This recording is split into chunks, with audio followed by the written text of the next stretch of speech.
Mama fell from the second floor and isn't moving. While cleaning, I accidentally tripped over my husband's stuff and fell from a high place. Seeing this, my 6-year-old daughter, who we'll call Angela, called my husband while crying. In pain, I desperately pleaded, "Please, help me, call an ambulance." However, the response from my husband was unbelievable. "If you can talk, you can probably handle it yourself." Then he said, "I'm busy on a business trip right now," and hung up the phone. At that moment, my consciousness rapidly faded. Whether it was due to the severity of the injury or the despair of being abandoned. The voice of Emily calling for me gradually became quieter, and everything went dark after that. I am a stay-at-home mom raising a 6-year-old child. I used to work as a nurse, but I quit my job when Angela was born, as my husband wished. My husband, who works in sales, does fairly well at his job and provides for the family. At least financially. What I've learned after getting married is that my husband has a very fickle and whimsical personality in his personal life. I was extremely dissatisfied with it. He would start something on a whim without much thought and abandon it shortly after losing interest. As a result, our home is cluttered with his hobby gear and collections he has half-heartedly gathered. Yet, he's terrible at organizing, mixing important items with trivial ones, making it a hassle for me to clean up after him. "Hey, where's the card we bought the other day?" "Oh. I threw that away." "You said you didn't need it anymore." "What?" "I heard it could sell for a good price, so I wanted to keep it." He would say he didn't need something, only to claim he still needed it days later. Because of this, I had to be careful not to touch his belongings. My husband doesn't take responsibility for his words and doesn't think it's a problem. I could have tolerated his dishonesty if it were only towards objects, but that wasn't the case. "Dad, you promised to go to the park with me today." Sorry. It turns out I have to work suddenly with a colleague." "What? Again? Dad, you said that last time too." "Can't help it. If I don't go, Dad will get scolded by someone important." Breaking promises with the family due to work was a common occurrence. My daughter, Angela, is a smart and obedient child, so she usually bears with a lot. However, that's exactly why it's so sad, and my husband doesn't get it. When I broke a promise on Angela's elementary school entrance ceremony day, we had a huge fight. "I can't make it to the ceremony because of work, but I'll be back at night, so let's go eat Angela's favorite food to celebrate." That's what my husband said, so Angela was waiting at the entrance, saying, "I wonder when Dad will come," all evening. But in the end, he didn't come back until after 10 p.m. The reason was a sudden meeting and entertaining clients. I think I've never been so furious before. Neither my anger nor Angela's sadness seemed to affect my husband. It was like talking to a brick wall. "It's discouraging when I'm working for the family and still get blamed like this," he said, so I was at my wit's end. Maybe it was around that time. His overtime and business trips gradually started to increase, and he paid even less attention to the family. In the same year, December, I was busy with an early big cleanup. I wanted to have a party in the cleaned room because Angela's birthday was coming up. The birthday party for the three of us was something Angela was looking forward to, and my husband should have noticed that. "Are you still going to wear these stained clothes and suits? What about this tie clip?" Even when I asked about his belongings, he wouldn't take his eyes off the documents he was working on. "Just keep the ones that seem usable," was all he would say. If I could make that judgment, I wouldn't need to ask. "Come on, help out a little. It's mostly your stuff, anyway. Don't you see? I'm too busy with work to care about that." Even on days he was home, my husband wouldn't help with childcare or housework. He wouldn't lift a finger but was quick to criticize, a classic pattern. "You're always at home and have plenty of time, just tidy up bit by bit." That bit by bit is impossible. You'll just complain later that this or that is missing. Don't nag like my mom. I'm going to work in the room. Grumbling under his breath, my husband locked himself in his room. I don't want to be lecturing an adult like a child either. I couldn't help but let out a deep sigh. Yet, familiarity breeds contempt, and lately, my frustrations with him had been fading into the background. Typical marital disputes, a slice of real domestic life, I suppose. I had come to accept it, resignedly. That was until that moment. The incident occurred the day before our daughter's birthday. What's that about? Why didn't you say no? My husband had just informed me that he had to go on a sudden business trip for a week. I had no choice. I was the only one available for the job. But Angela's birthday is tomorrow, you know? I know. I'll give you the money for a present, so just buy her something nice with it. It was clear from his attitude that he felt no remorse. Moreover, he hadn't yet told our daughter about it himself. Probably because he wanted to avoid the hassle of dealing with her crying or getting angry, he was pushing that duty onto me. You're breaking another promise? You know how much Angela was looking forward to this, right? I said I'm sorry. Don't use our child to guilt-trip me. This is hard for me too. My husband, who had been packing with his back to me, suddenly stood up and burst out in anger. When the CEO makes a request, I can't just say no. I'm working for you and Angela, so try to understand my job a little.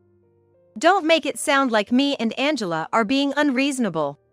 Seeing me tear up, my husband seemed to feel guilty and averted his eyes with a slight click of his tongue.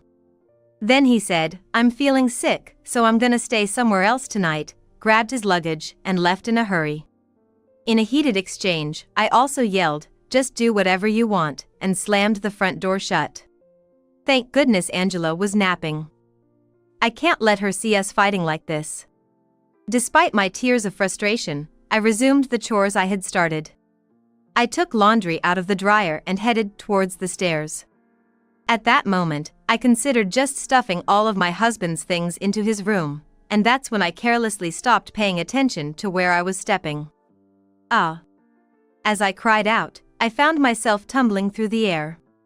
I fell down the stairs with a loud noise and ended up crashing against the wall in the hallway on the first floor. Groaning as I opened my eyes, I saw a bag stuffed with my husband's golf clubs in the hallway on the second floor. I tripped over that, damn. Cursing my own carelessness, I tried to get up, but to my dismay, I couldn't move even a fingertip. Mom! What happened? Are you okay?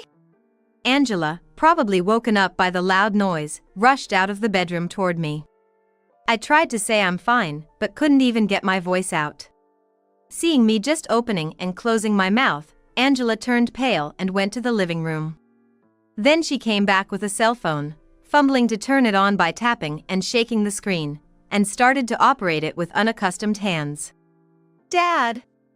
Dad, help! Huh? Angela? What's wrong? Mom's fallen on the second floor and can't move. Wait, what? What does that mean? It seemed my daughter had managed to call my husband. By chance, she had pressed the speaker button, and I could hear my husband's voice through the phone.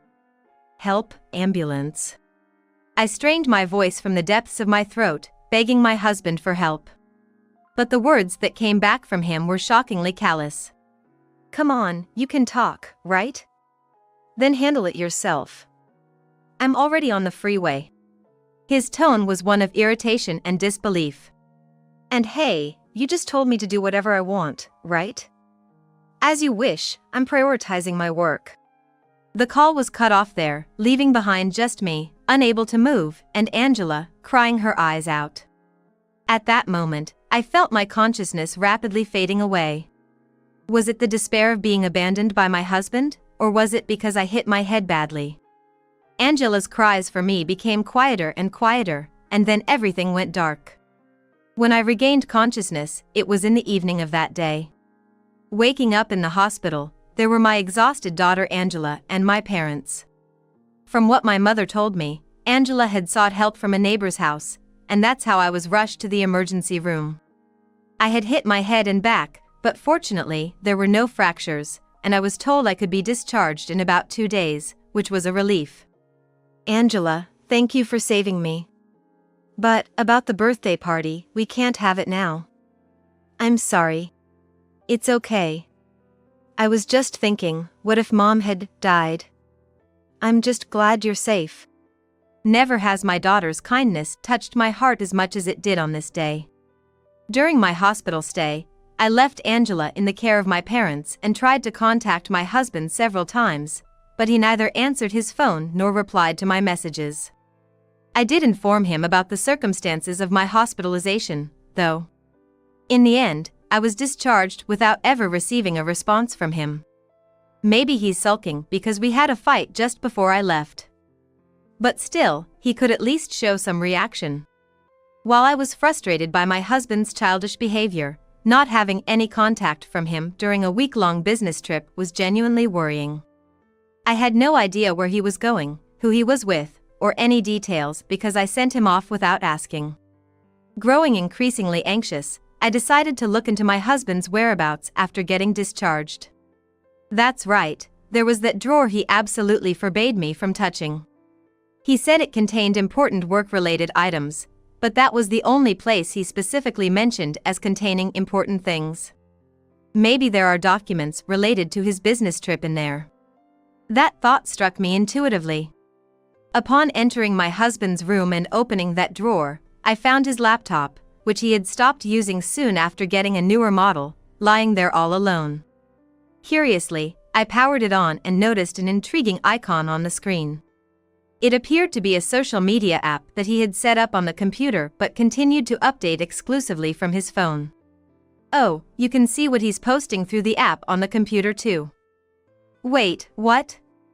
This is. The moment I saw it, I was glued to the screen. With every post of his that I followed, my anger towards him gradually boiled over. Then, a week after he had left for his business trip, I finally got a call from him. How are you feeling? I just got to the airport. Can you pick me up in the car? I'm exhausted. Hello, Dad? Mom's not here. Angela checked who was on the phone and quietly pressed the speaker button. I could hear my husband's carefree voice. What's up, Angela? Where's Mom? Mom's not here. She's about to burn something. Mom said she's gonna burn it. What? What do you mean? After saying what she wanted, Angela ignored my flustered husband and hung up the phone. Trying hard to suppress my laughter, I scattered something all over the backyard. About 20 minutes later, perhaps.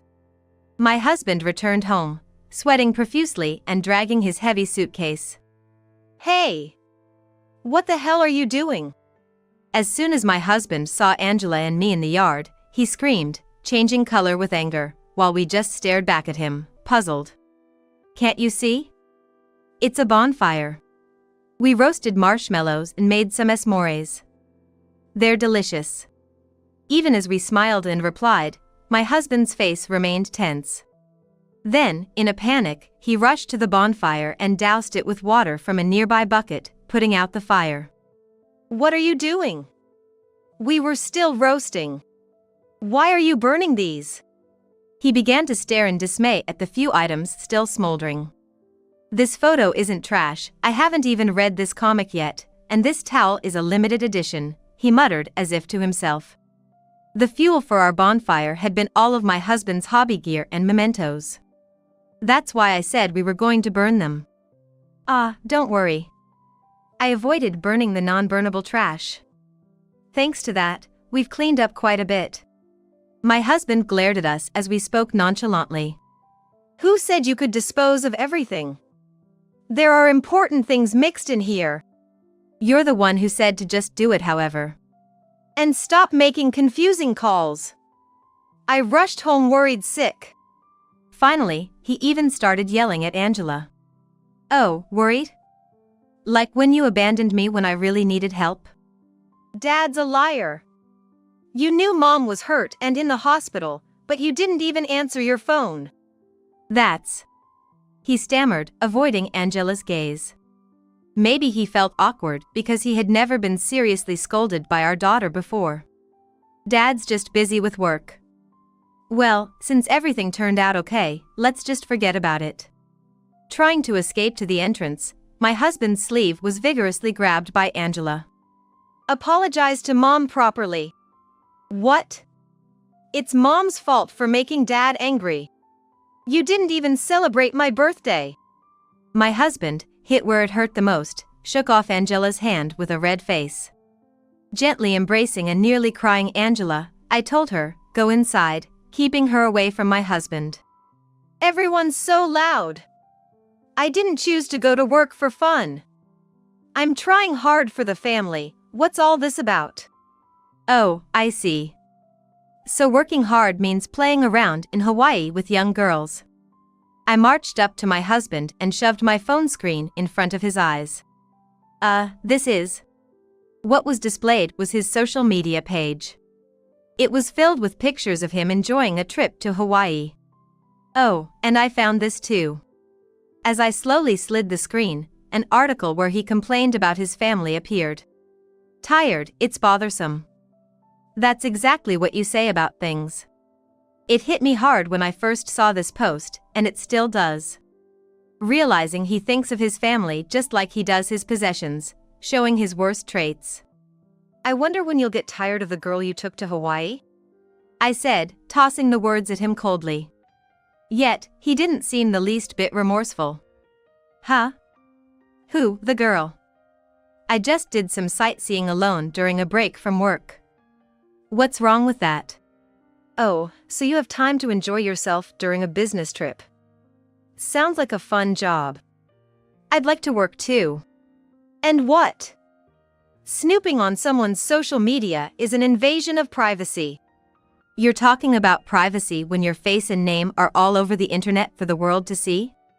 Normally, my husband's sloppiness is just annoying, but in this case, it worked to my advantage. He spread the pictures himself without needing to pay a hefty fee for someone else to do it. Didn't you think to hide it a bit better? Just saying. Shut up.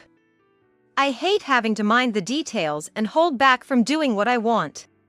I remembered hearing this from him before we got married. Always diving headfirst into whatever caught his fancy.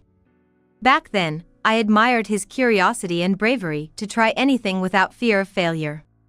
But now, I wish I could go back and shake some sense into my younger self.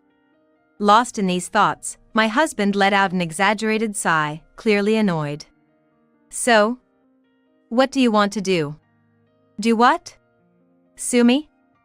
Or you planning on divorcing? Just so you know, you'd be the one in trouble. Did he think mentioning divorce would make me back down? Under no circumstances is it acceptable to make such statements lightly. You want a divorce because the husband's cheating?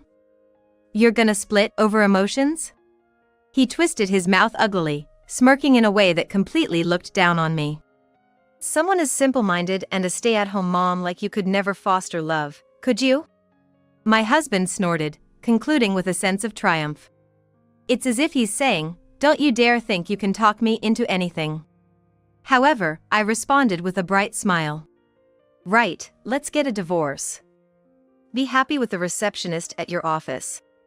At my words, my husband's expression changed dramatically from before, and he froze in surprise. The girl you went to Hawaii with, she's cute. Being young, she really knows how to take photos for social media. With that, I showed him the posts of his affair partner. In fact, the evidence I found was not only on my husband's social media. I had also identified the account of the woman he was cheating with. While my husband posted as if he was on a casual sightseeing trip alone, her posts told a different story. Photos of them close together in swimsuits, or on a hotel balcony in bathrobes holding champagne glasses, suggested a romantic relationship. Your face is somewhat hidden, but there are photos where it's completely visible. She seems as careless as you are. A perfect match. The content on the affair partner's social media must have shocked him.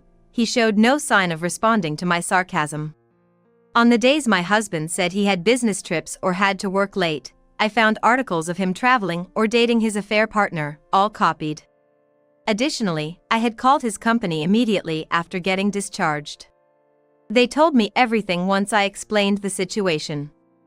They said you hadn't been given any business trips, just taking personal leave. Why would you call the company? If a family member doesn't hear from someone who's supposed to be on a business trip for days, it's normal to inquire with the company. I could see my husband's face turn pale. You're quite something, but this girl is even more careless. Not just her name and face, but she's also made her workplace public. So, I know everything about her. That she was the daughter of my husband's boss, the director, and that she had a fiancé, was all information readily available to me. What are you planning? Don't say such unpleasant things. I'm just making you take responsibility for what you've done. Even a young person should understand the consequences of getting involved with a married man with a family. You didn't contact her, did you? Of course, I did. While she was posting in real time on social media, I waited until the moment she and my husband parted ways at the airport after returning from Hawaii. I immediately called her. I calmly explained that having an affair within the company was malicious and that I would discuss it with the company. I also told her I would sue her for knowing my husband was married and still getting involved with him. But she's not a bad kid, you know. Unlike you, she didn't get defensive or make excuses and sincerely apologized to me. What? She's willing to pay compensation and accept any demands humbly. Isn't that honest and sincere? I was almost impressed. It was actually more like, it was just a fling with your husband. Please don't tell my family, quickly abandoning my husband to save herself. But I promised not to expose it to the company in light of her sincerity, as long as she paid the compensation.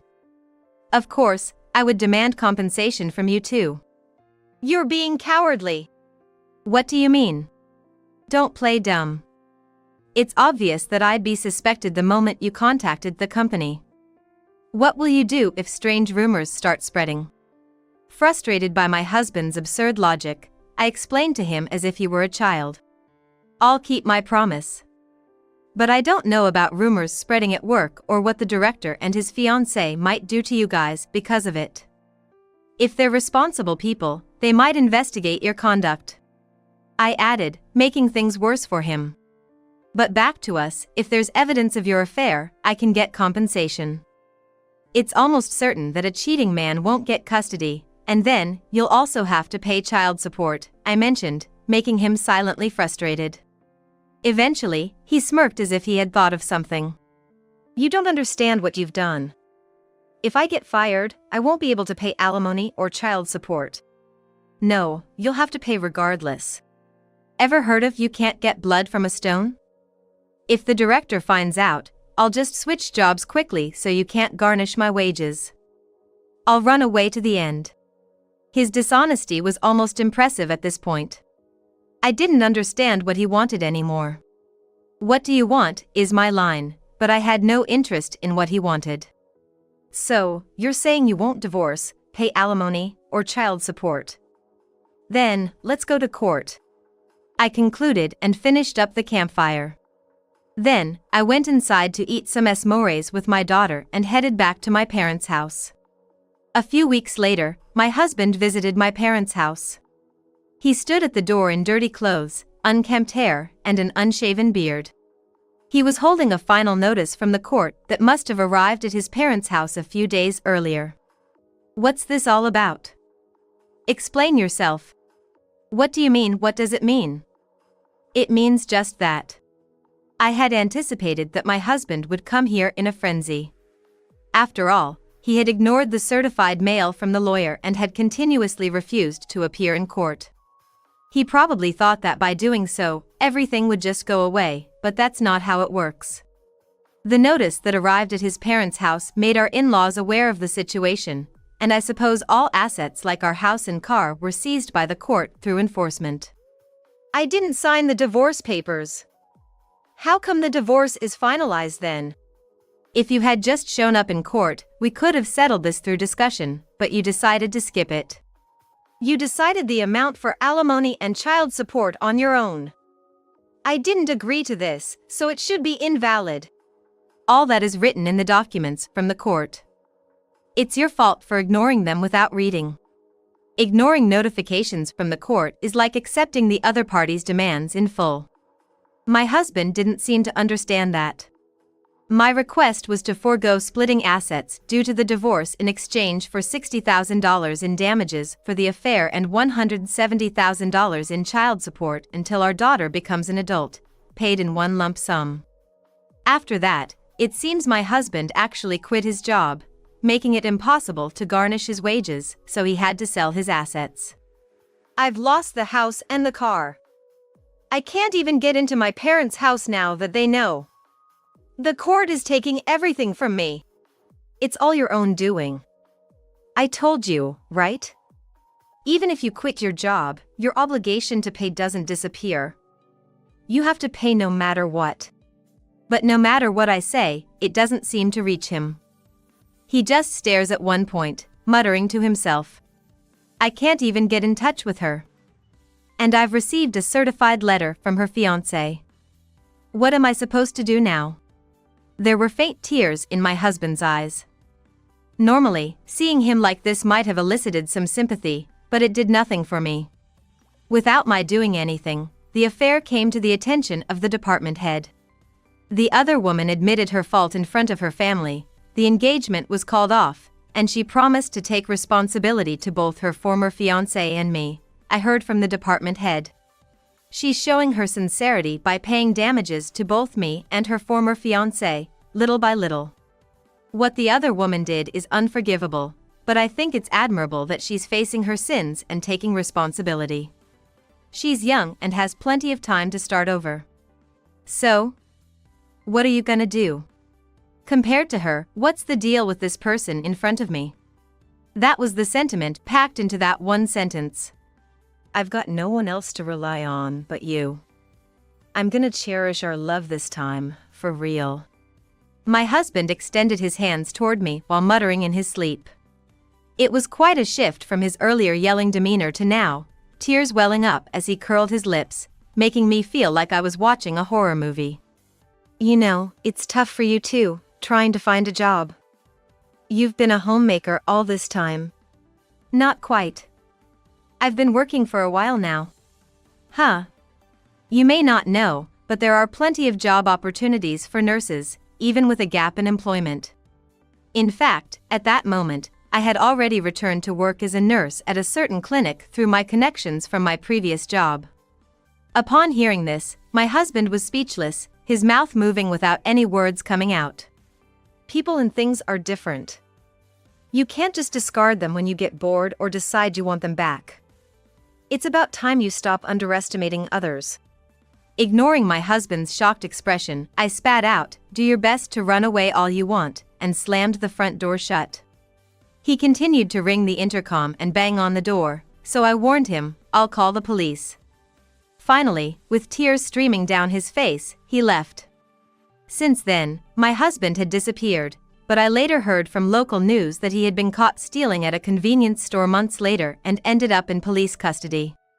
I felt sorry and worried for my in-laws, but I heard they decided to sell the house and move far away before my ex-husband finished his sentence. They were good in-laws and grandparents to me and my daughter, so we still keep in touch. Being surrounded by so much love from those around us, seeing my daughter grow up healthy every day is the greatest happiness. With the help of my parents back home, my daughter and I have been able to smoothly transition into our new life.